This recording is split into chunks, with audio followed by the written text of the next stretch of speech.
Assalamualaikum warahmatullahi wabarakatuh. Perkenalkan, nama saya Tiwi Marzeti dengan NIM 200890061. Baiklah, pada video kali ini saya akan memaparkan jawaban dari materi ujian akhir semester mata kuliah olahraga dan pemasaran.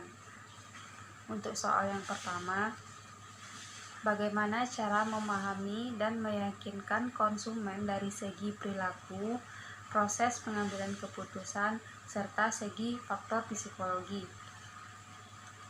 Cara memahami dan meyakinkan konsumen dari segi perilaku. Yang pertama, lakukan analisis tren.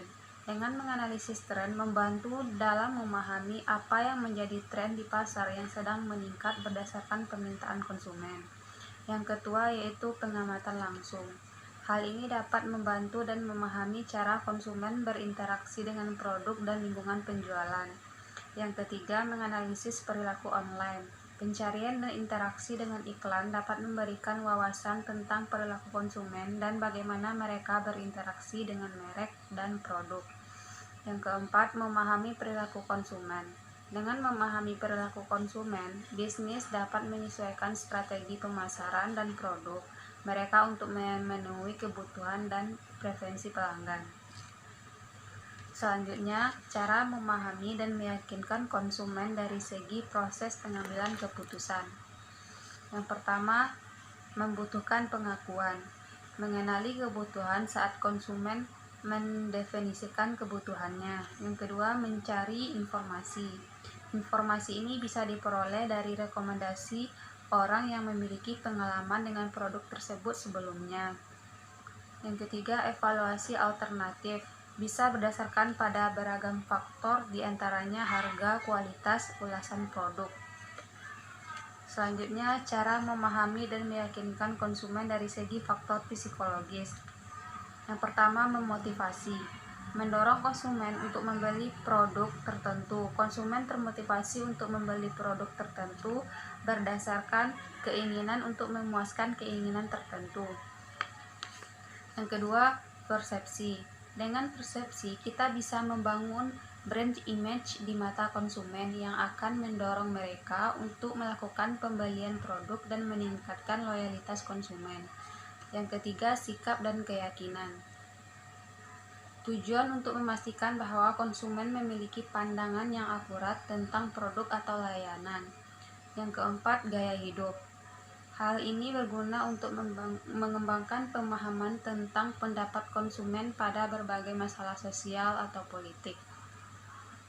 Untuk soal nomor 2, cara memproduksi, mengelola, memasarkan, dan menjaga pelanggan dari produk olahraga agar konsumen puas dan terus berlangganan ke produk atau jasa kita. Yaitu yang pertama, membuat produk yang memiliki keunikan atau nilai tambah yang dapat memuaskan konsumen. Yang kedua, menawarkan produk yang berkualitas yang menawarkan fungsi yang lebih banyak dibandingkan produk lain.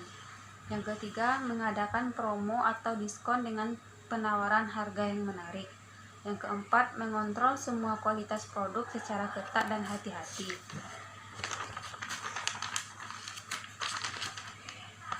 Yang kelima, menjalin komunikasi yang efektif dengan pelanggan. Jangan sampai terjadi kesenjangan antara produksi dengan hasil riset pasar.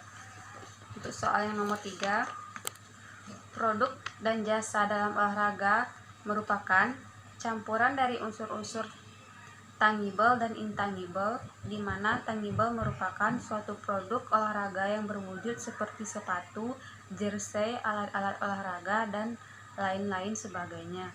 Sedangkan intangible merupakan suatu hal yang tidak berwujud, misalnya pelayanan yang ditawarkan dalam bentuk peluang kebugaran dan rekreasi. Langkah-langkah strategis promosi produk dan jasa olahraga. Yang pertama, tahu target pasar. Hal ini menjelaskan siapa yang menjadi sasaran produk usaha yang dibuat. Yang kedua, satukan tujuan. Tujuan pemasaran harus jelas agar membantu sebuah organisasi olahraga sebagai batu loncatan untuk mewujudkan visi secara keseluruhan. Yang ketiga, gunakan media sosial. Saat sekarang ini banyak konsumen yang melakukan belanja online. Oleh karena itu, Manfaatkan Instagram, Facebook, Twitter, hingga TikTok untuk menyebarkan informasi mengenai produk. Yang keempat, kerjasama dengan influencer. Tidak bisa dipungkiri bahwa influencer mampu mendongkrak penjualan. Nah, perlu diingat bahwa kita harus benar-benar jeli dalam memilih influencer. Yang kelima, beri potongan harga. Dengan memberikan potongan harga akan mampu menarik perhatian konsumen. Yang keempat, rencana yang harus dimiliki jika menjadi pengusaha pembuat produk-produk olahraga. Menurut saya, yang pertama itu menentukan jenis usahanya dulu. Saya akan membuat usaha berdasarkan apa yang saya suka. Yang kedua, melakukan riset. Dengan melakukan riset, saya bisa menemukan keuntungan dan kekurangan dari jenis usaha yang akan saya buat. Tidak hanya itu, saya akan juga lebih mudah menentukan supplier terpercaya. Yang ketiga, membuat anggaran. Anggaran ini diperlukan untuk menjalankan bisnis dengan baik tanpa melampaui budget awal. Yang keempat, mempersiapkan modal. Saya akan melakukan peminjaman apabila setelah pengoptimalan nominal tabungan saya namun masih kurang. Yang kelima, menentukan waktu memulai bisnis. Dalam memulai usaha, kita harus memerlukan perhitungan yang cermat supaya tidak mengalami kerugian. Yang keenam, tentukan keunikan dari produk atau jasa yang kita buat. Produk yang akan dipasarkan nantinya harus memiliki daya tarik lebih dan menarik hati konsumen. Yang ketujuh, membuat strategi promosi yang tepat. Nantinya dengan saya membuat strategi pemasaran yang matang dan tepat sasaran, produk yang saya tawarkan akan sampai kepada konsumen. Untuk soal nomor 5, kiat-kiat yang harus ditekuni jika memiliki jasa dalam olahraga. Menurut saya yang pertama itu kreatif dan inovatif.